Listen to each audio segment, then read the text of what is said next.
मौसम के जैसन ये जान बोला तू बदल गइलू पाके पियावा के प्यार काहे तू हमके भुला गइलू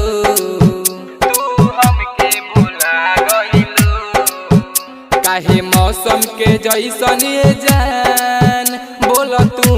बदल गइलू पाके पियावा के प्यार काहे तू हमके भुला गइलू तोहरा के देखे खातिर मन हम तर से अखिया से झर झर लोर हमरा बर से देखे नी सपना तुहार काहे जिंदगी हमार कहलू तू रानी बेकार काहे जिंदगी हमार कहलू तू रानी बेकार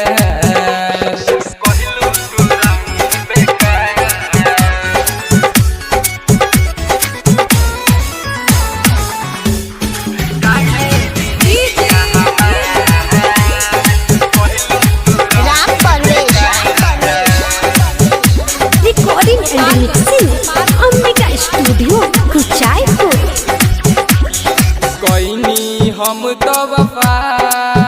तब काहे तू भइलू बेवफा दोसरा के डोली चढ़ के काहे ऐसन तू दिहलू सजा